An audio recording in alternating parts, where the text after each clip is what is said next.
got a pretty good big group here. All right, yeah, continue to check in, put your name, your organization, and your location in the chat so we can know who's here. Welcome, everyone. I'm Joshua Harris. This is our workshop on our continuation of our Power Prism series, this one specifically on coalition building and maintenance. Myself, I'm based here in Baltimore, Maryland, about 45 minutes away from our nation's capital, and I am the senior communications manager for our Voices for Healthy Kids team. I'll introduce my colleague who'll be joining me today, Katie. Hi, everyone. I am Katie Bishop-Kendrick. I'm one of the National Senior Advocacy Consultants on the Voices team, and I am based in Western Massachusetts, and I work with the campaigns that are focused on some of our nutrition security policies. Awesome. Thank you so much, Katie. Next slide, Angie.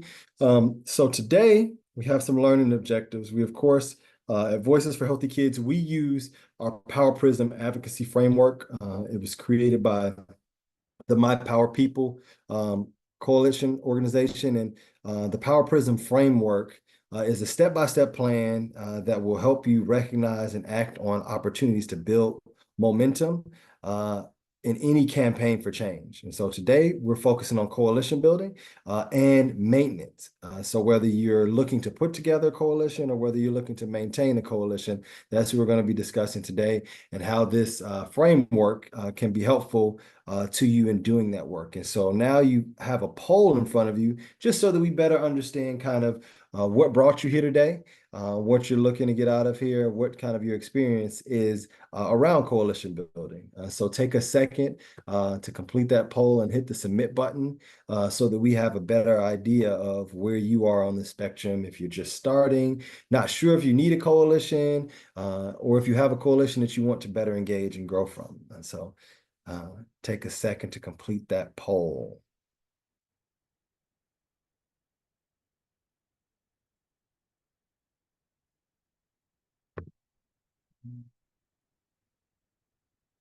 And then once we close out the poll, Angie, you can let me know.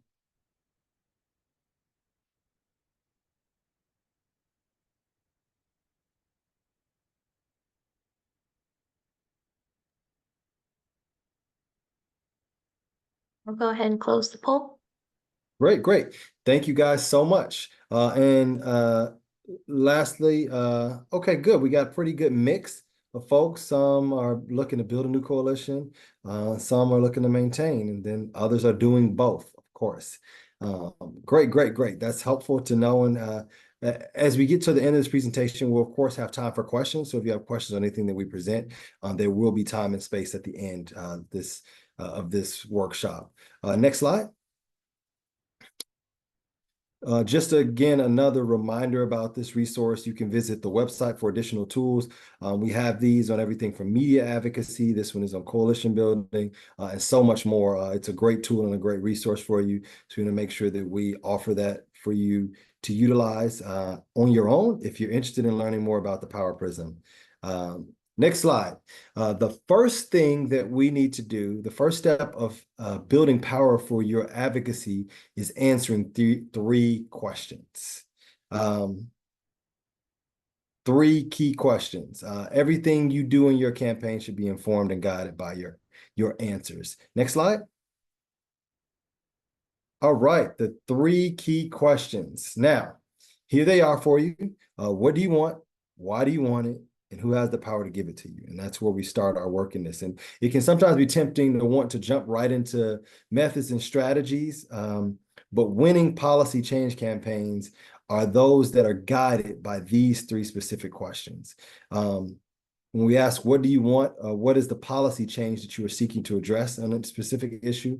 Why do you want it? What data makes a case for that policy change? And who has the power to give it to you? Which is a specific question specific for decision makers in your state or local government may have the power to create that change. The answers to these questions, of course, can change throughout your campaign. There can be new players that are added, new resources, so it's helpful to continuously come back and refocus around these questions and get in the habit of revisiting them regularly. And once you have those answers, then it's time to come up with strategies and of each of the tools that will be used to influence decision makers.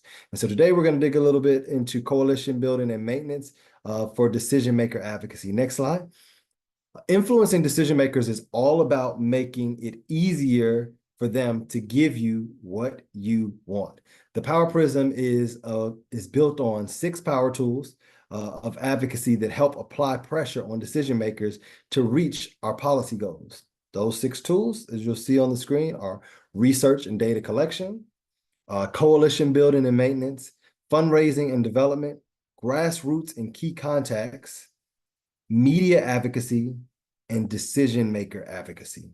The way we choose to use each of these 6 power tools can either advance health, equity, and racial justice or uphold the status quo and structural racism. And so knowing how we utilize these to push for change is extremely important. Next slide.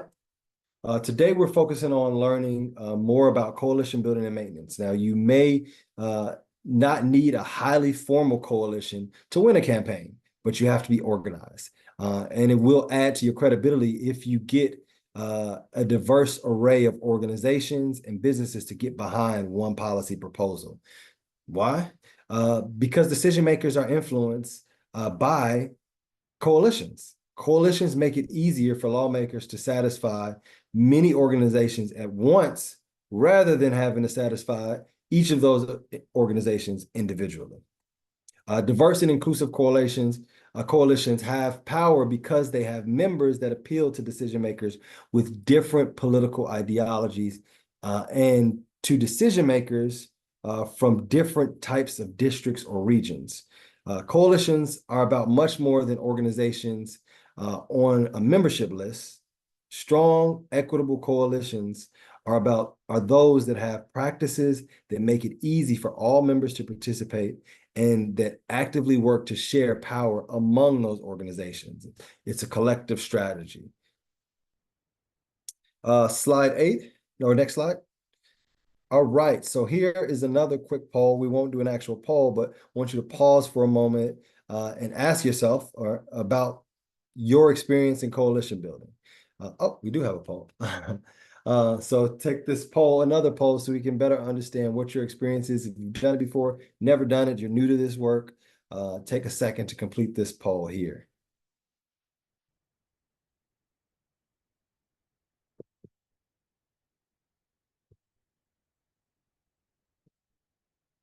We'll give everyone about 30 more seconds to complete the poll.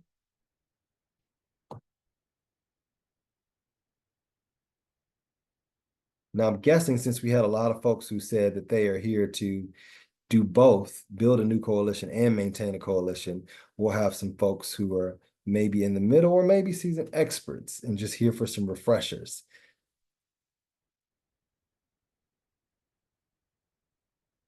Angie, are we ready to close out the poll? All right, yep. Here for a refresher. Majority of folks are here for a refresher, and there's this pretty good contingency of folks who are new to this work. Well, welcome. We're excited to have you. And again, jot down your questions. We're going to have opportunity for questions and answers towards the end. So we want to hear from you. Next slide.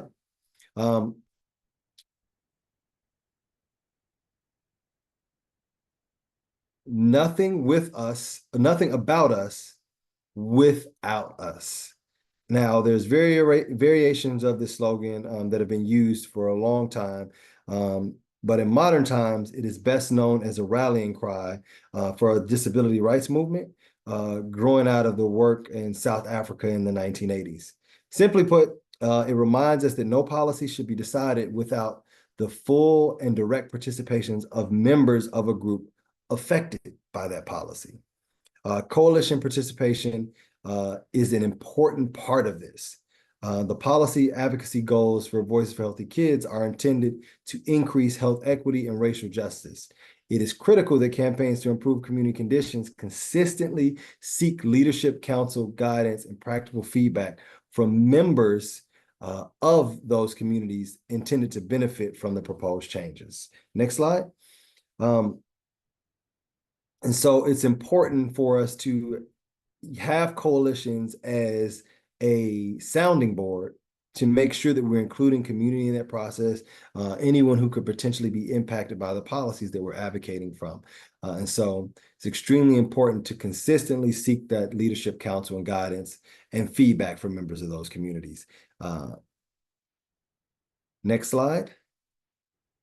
Research for coalition building. In our training, research and data collection, we discuss multiple forms of research that are important for campaigns to undertake. Several points of research are critical for coalition building, which we highlight in this section. We talk about the critical importance of community-informed research to help any campaign. Next slide. It's critical for all campaigns to pause and make sure that there is a community voice in any policy work intended to solve issues within those communities, from the time the idea is being explored through its implementation and evaluation.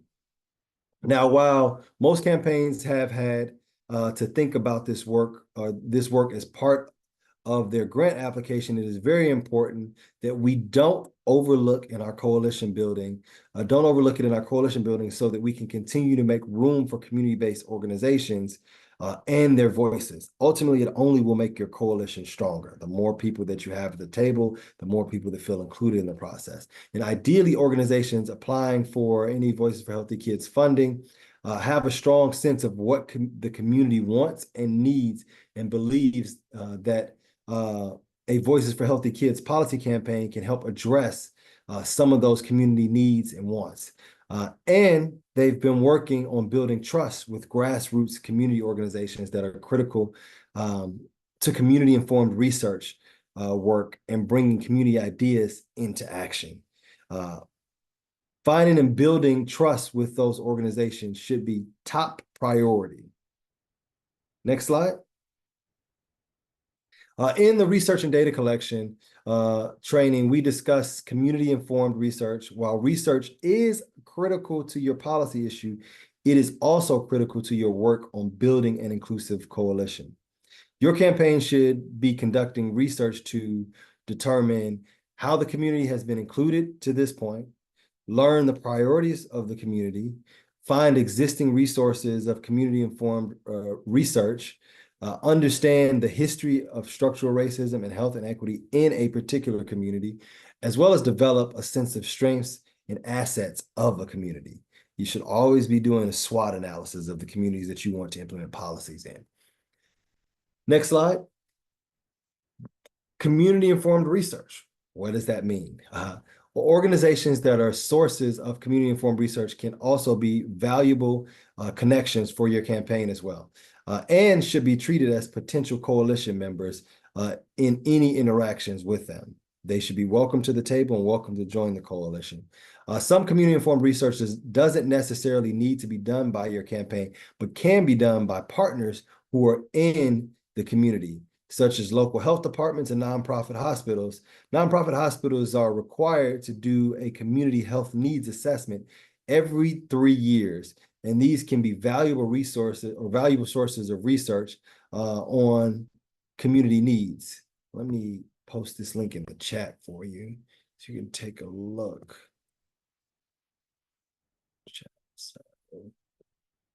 Have the chat window closed. Just link in the chat to better understand the nonprofit hospitals and what their reporting structure is. Now, according to the IRS, the community health needs assessments must include input representing the broad interests of the community. At least one state, local, tribal, or regional government public health department or the equivalent of an agency, or a state office of rural health described in Section 338J of the Public Health Services Act, with knowledge, information, or expertise relevant to the health needs of that particular community. Members of medically underserved, low-income and minority populations in community served by the hospital and facility, or individuals or organizations serving or representing the interests of those populations. Written comments received on hospital facilities most recently conducted by community health needs assessments and most recently adopted their implementation strategy. The Urban Institute has great resources for planning data walks, a tool to share data and research findings with community and stakeholders through an interactive setting of stations to view data displayed visually and textually to tell a story for participants to interpret, discuss, and reflect in small groups. Let me post that link for you in the chat as well.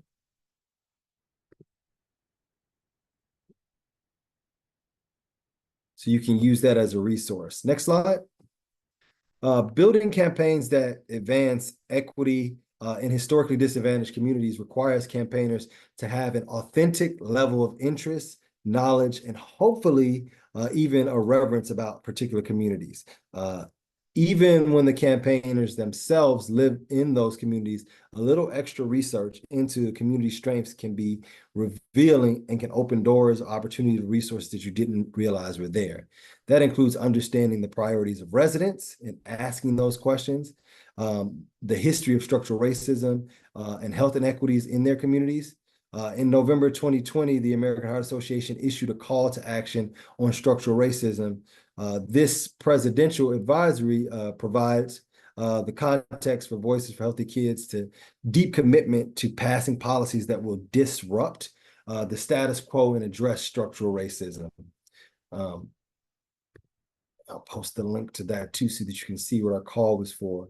Now, the strengths of communities, the strengths and assets of communities is extremely important to understand when we is extremely important to understand. And sometimes as change makers working in public health, we see a world from a deficit frame, focusing on the data that defines the conditions we seek to change, rather than the strengths and assets for those of the same communities and the resources that we can utilize. Understanding the what and who of the assets can start to help us in building relationships and building trust and bringing those people to be a part of our coalition. Next slide.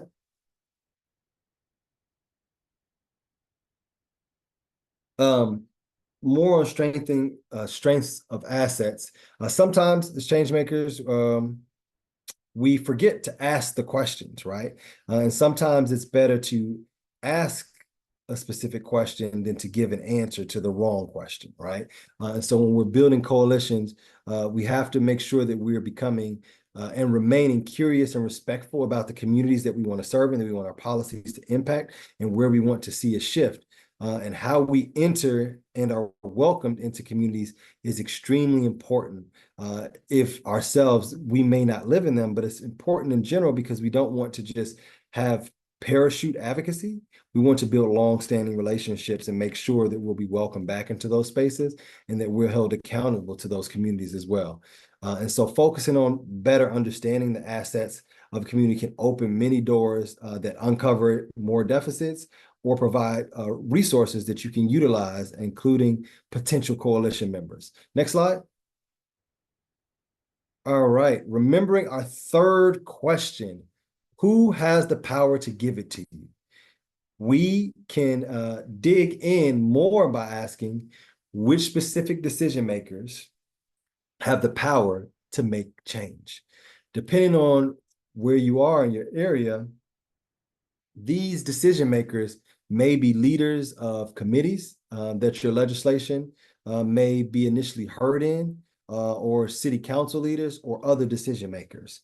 Now, what motivates these key decision makers? What are the most pressing issues for communities that key lawmakers serve in? Knowing the answers to these questions will help you identify organizations that could be helpful partners in your work. to use them as messengers as a part of your coalition so that you can begin to build those relationships with them if you don't already have them. How and which organizations will help you access and influence these decision makers? Beginning to identify organizations that can have an impact on lawmakers is critical to your decision maker advocacy. You can identify gaps in your current partnerships and begin to build a coalition that can have significant influence on lawmakers by bringing the right people to the table.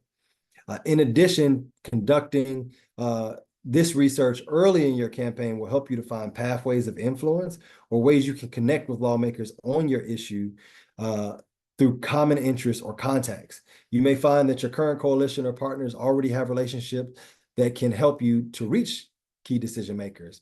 And doing research early on will help you plan who and how to contact most effectively. Next slide. Your coalition. Once you've done your homework on key decision makers, then you need to figure out how your sphere of influence matches up with their world, or how you can make your sphere of influence match up to their world. Coalition members are one great way to do this work. You bring more people to the table who potentially have connections and relationships in their sphere or their circle. If you understand details about what motivates lawmakers, you can start to look at organizations that may have an interest in your proposed policy and be influential coalition partners. Maybe you'll find that your key decision maker is an avid supporter of their local YMCA.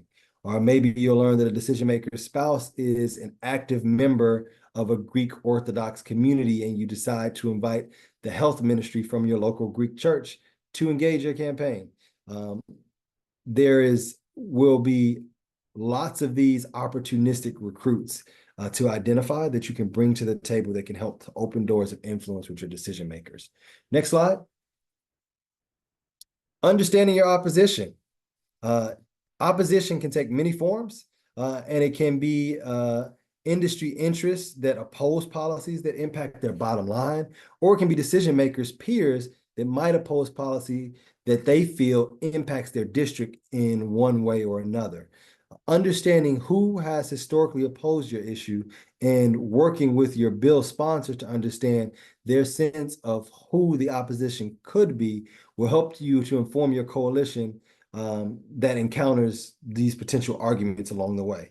You want to be prepared for what the pushback is going to be to your potential policy solution.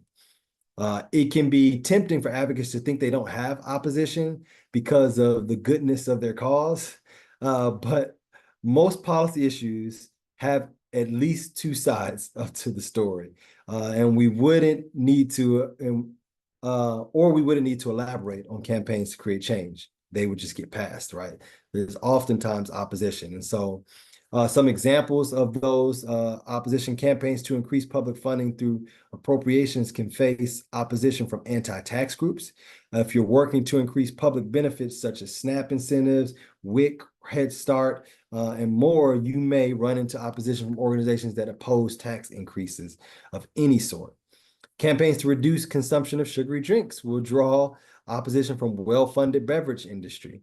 If you're working to regulate or increase excise taxes on consumer products, the industry you seek to rein in might mount a formidable opposition because your success may be tied up to their loss of profit. Campaigns to increase the support of parents with lower wage jobs can face opposition from those who think they just need to pull themselves up by their bootstraps. You may also run into opposition from people and groups who don't understand structural racism, and those who believe that every American should be able to pull themselves up by their own bootstraps without any help from government. They may not know or choose not to acknowledge that public policies have historically given advantages to white people and over people of color, education, housing, healthcare, and many other policies. And those advantages often result in lower paying jobs and the need for additional support to make ends meet. And there is a kind of opposition that simply fear that if you win, they might lose. That appears when there's powerful interest fighting for the same limited resources in the state and local budgets battles. Winning your funding may come at the expense of someone else's budget priority or their pet project. This opposition can be based in fear and fact, and it's important that you think through where those pain points might be early and often, so you can try to neutralize those forces through relationship building and information sharing early on. Next slide. Now, effective coalitions must focus on specific campaigns rather than general cause. Advocacy campaigns keep coalition members engaged because they work toward policy goals that are important to each individual member, but can only be achieved collectively as a group. Your coalition will be most effective and equitable if it brings together 4 layers of members. Katie, you want to tell us a little bit about those 4 layers of members? Perfect. So you can go to the next slide, and thank you, Joshua. So first things first, in order to build a coalition that can impact health equity, it's critical that you include leadership from the communities that are going to be most impacted by the policy change. Next slide. And so to be successful in your campaign and to improve health equity, you want to make sure that you're building a diverse coalition. So if your coalition leadership does not include groups that are led by Black, Latino, Latina, Native American, Asian communities, then do the work to meaningfully build mutual collaborations with the organizations that are. You also want to make sure that you are including folks that will be impacted by the policy change in leadership positions within the coalition, and then be thinking about diversity of interests and geographic diversity when you're putting together your coalition. Next slide. And so when we're thinking about putting together a coalition to be effective and equitable, we think about it in terms of these 4 layers. So a powerful coalition list is one that anticipates and answers the toughest questions about your policy proposal. Organizations that share your mission are important to show lawmakers that there's an agreement on the issue, but showing agreement among a broad group with some unexpected partners can help you advance your policy with lawmakers even more. Remember to keep engaging new partners throughout your campaign. So for example, if you are moving forward state legislation, then through the legislative process, there are going to be multiple key decision makers as that bill moves forward. And so you're going to want to make sure that you're engaging new partners who have positive connections to the specific key decision makers that are going to be able to make decisions on your piece of legislation. And even if those folks are only able to sign a letter of support, it's still really important to have those organizations engaged. In your coalition, there are going to be the groups that are at every single coalition meeting, doing a lot of the backbone work of the coalition. And then you're going to have these other groups that might not be as engaged in the day-to-day, but are still critical to the success of the campaign. So moving to the next slide. So with the inner circle, these are organizations that share your mission. And since I focus on nutrition security campaigns, the next few slides include an example of organizations you might want to include in a Healthy School Meals for All coalition. So as we mentioned before, it is critical to make sure that in your inner circle, you do have folks that represent the self-interest of communities that are intended to benefit from the policy change. They need to be at the table when the decisions are being made about deal breakers, lines in the sand, and who's empowered to negotiate on behalf of the coalition. If you don't already have those folks engaged in the inner circle of your coalition, you want to make sure that you are recruiting them.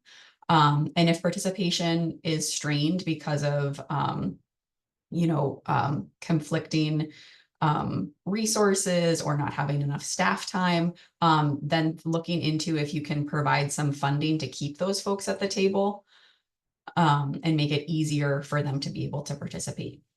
Other folks that you want to make sure you're engaged or that could be engaged in the inner circle of a Healthy School Meals for All coalition are groups that are focused on reducing hunger, improving nutrition security, school nutrition professionals, and parent groups. And on the next slide. So with this ring, we're taking a step out. So these are invested friends. So these are groups that embrace the vision that would be advanced if your policy is successful.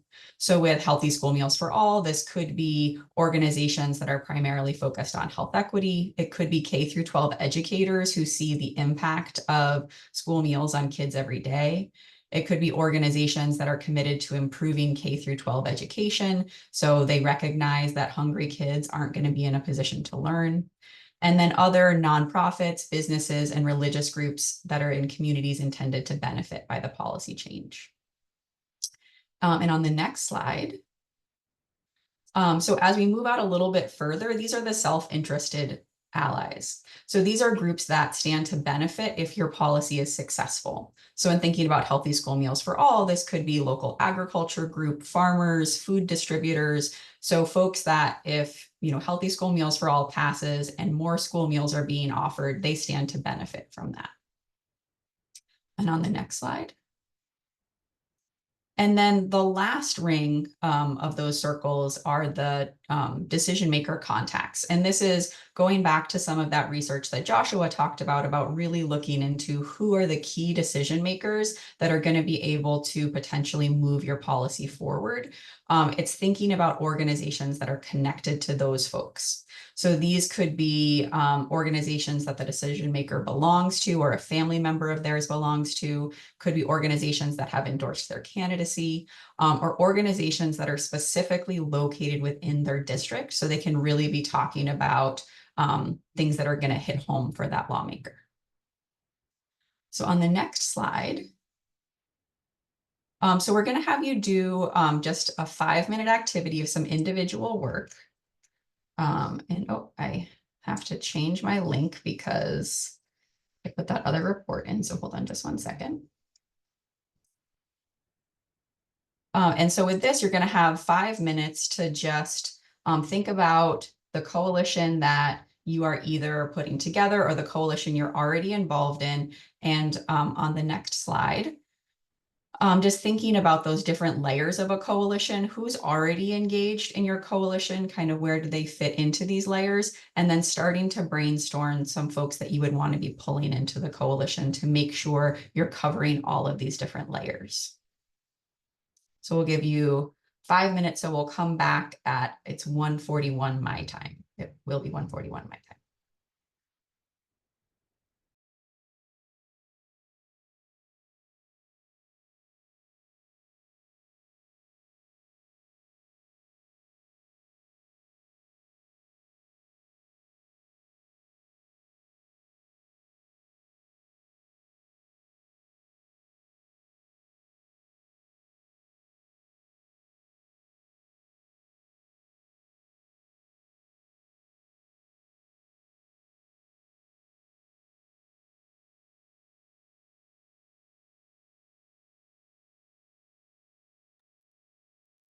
Great, so we'll get started again.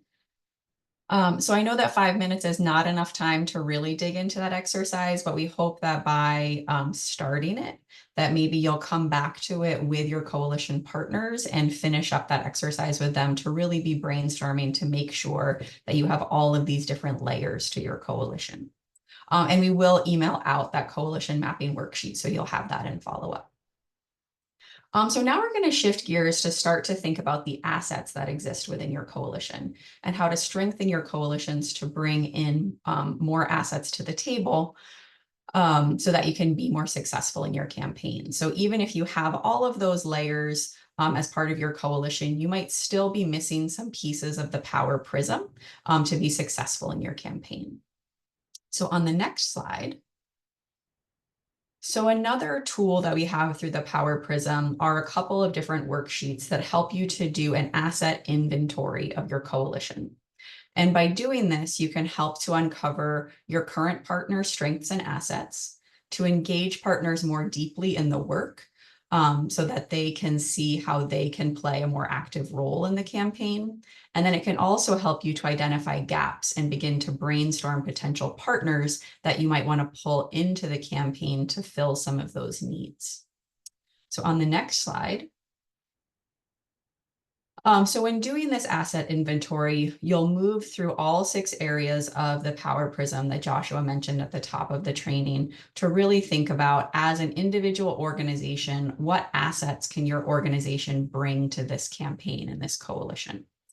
And so with research and data collection, thinking, is there a group within the coalition that has an annual survey that they do, or folks that can do research that could help to support the need for the coalition, or not the coalition, the campaign.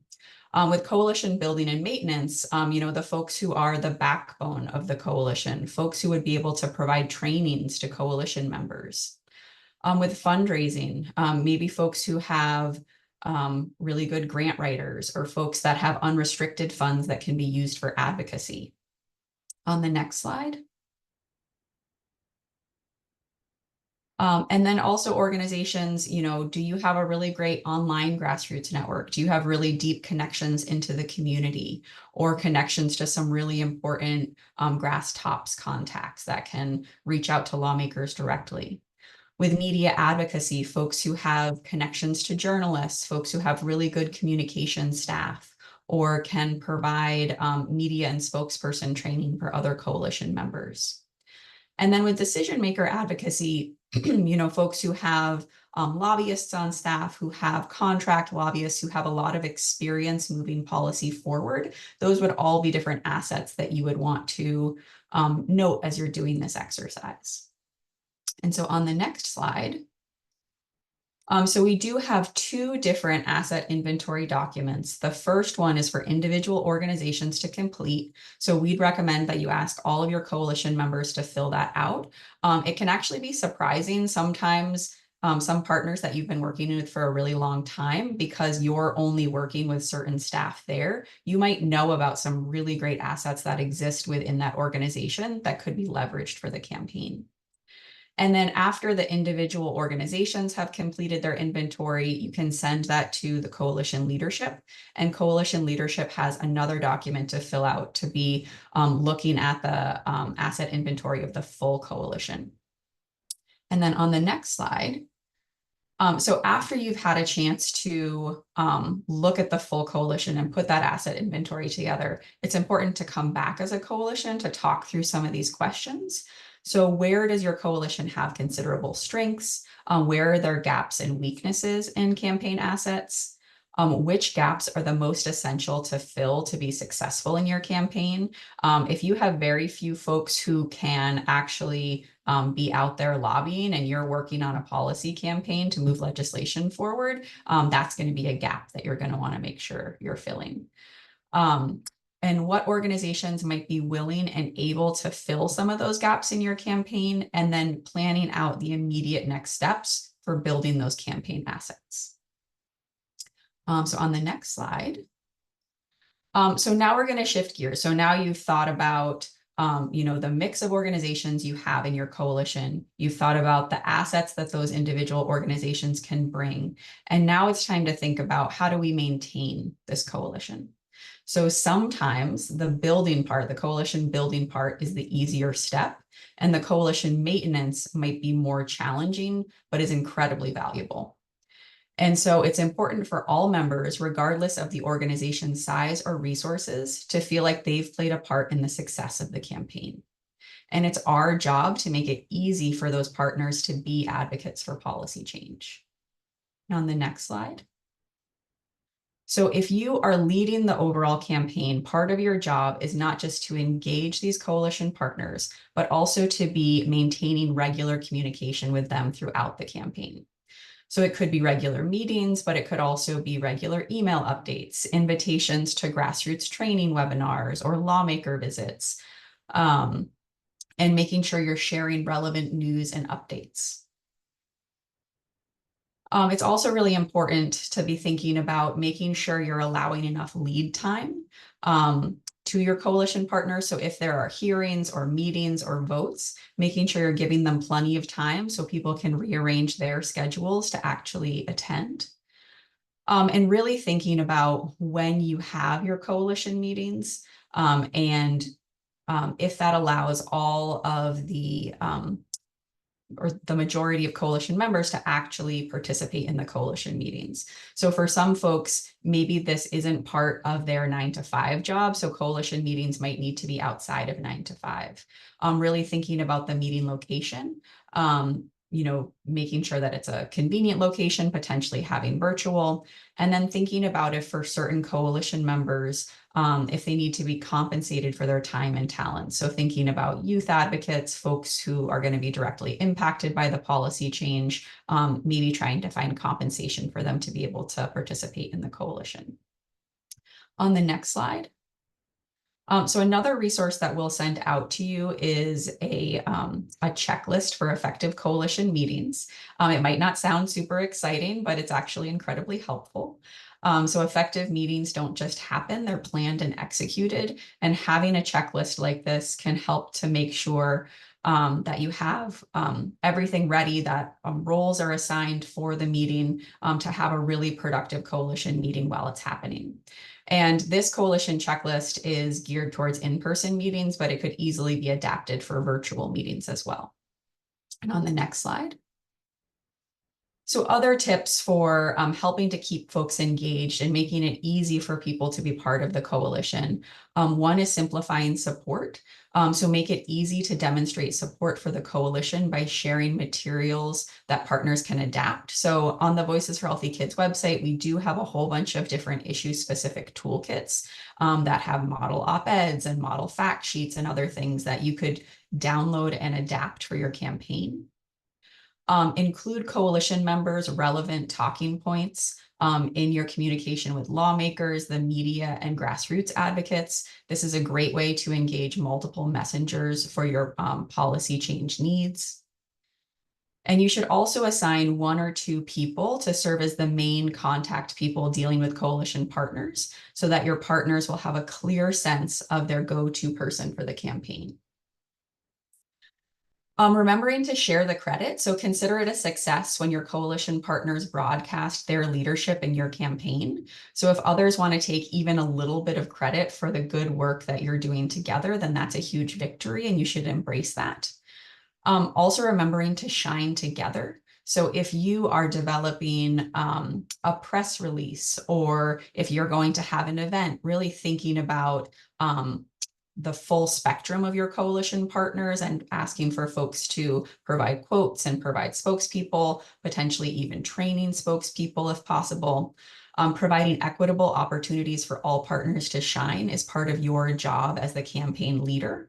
And regardless of their size or the amount of time that they can devote to the campaign, it's still important to let everyone shine together. And so on the next slide. So not everything with coalition maintenance is easy. It's important to remember to own the negative. So if something bad happens along the way, to own that at the coalition leadership level, to show gratitude. So every time something good happens, and sometimes even when bad things happen, being sure to thank your coalition members for making the good things happen, for sticking through it when the bad things happen. And treating every coalition partner as a long-term asset, not a short-term convenience. So if you're going to be an effective advocate, this is not going to be your last campaign. And so how you treat and include other organizations in the campaign will impact your future campaigns as well. Coalition members, as we've mentioned, will have varying levels of participation, but all are important campaign partners and contributors and should be treated as valued members of the coalition. And then on the next slide. So it is normal to hit bumps when working in coalition. A good coalition has a diversity of opinions, and it can create conflict.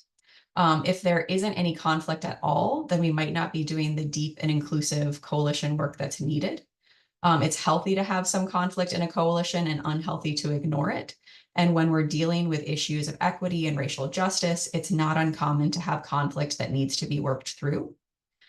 And how you are able to make room for this conflict and resolve it is the real work of coalition maintenance.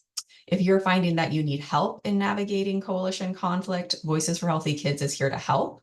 At the end of the presentation, Joshua is going to highlight our TA portal that you can go to get that assistance if you need it.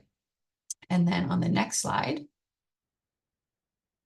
so share the small wins. Policy change takes time. It can take several years, sometimes even decades. So highlight the successes that you have throughout the year. Thank your partners, thank your staff, your volunteers, show the gratitude and appreciation for the work that everyone is doing. And then next slide. And just remember that coalition building and maintenance is important to your campaign today, but it's also important to future campaign work. And as Joshua mentioned in the research portion, it's really important to know the individual lawmakers that can give you what you want, and focusing on those lawmakers and planning your coalition around them so that they will make the decisions to move your policy forward. And with that, I'll turn it over to Joshua for some final thoughts. Thank you so much, Katie. All right, we're coming up on time, so I'm going to kind of rush to these last few things. Next slide. We, as Katie mentioned, we are here at Voices to support your advocacy and your efforts, whether it be in coalition building, whether it be in media advocacy. We are here to offer those supports. And so here's a list of kind of the technical assistance that we can help you to plan and execute your campaign, and we can support. Voices for Healthy Kids works to or seeks to build your advocacy skills and support your organization capacity to advance equity and influential relationships with individuals, organizations, and communities that are working to make each day healthier for all of our children. So we do this by supporting the campaigns that you're doing in your work. And so feel free to reach out to us for technical assistance. I'll say that lastly, next slide, your work is important. It's extremely critical. You are making a change through your work. Coalition building and maintenance takes work, but you are building power for your campaign as you do this in ways that will pay off in every aspect of not just that campaign, but campaigns in the future, because you're building relationships and you're connecting with folks who ultimately expand your power. One of my mentors introduced to me the concept of shared power. You can only be as powerful with your two hands as what you can hold. And so your organization can only hold what it can hold. But if you expand that through coalition, now you can hold as much as all of your coalition partners can hold, and you can reach as whatever they can reach. And so it expands your power and your capacity to really do the work and increase your advocacy. So I'd like to open up the floor for a few minutes for any questions that folks may have for us about this presentation. I'm looking at the chat to see if there's anything in the chat.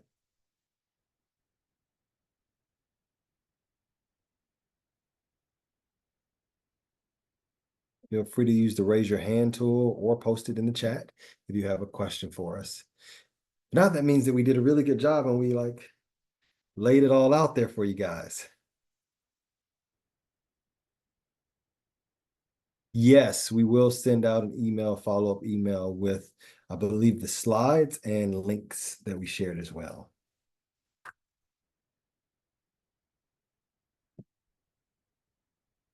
All right, next slide, Angie.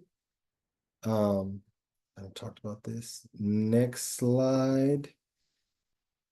All right. So if there's no questions here, we would like to ask you to take a moment to take a survey about today's presentation. Let us know your feedback, what you thought was good, if you have suggestions on changes. But also, more importantly, our work comes from requests from real life advocates on the ground.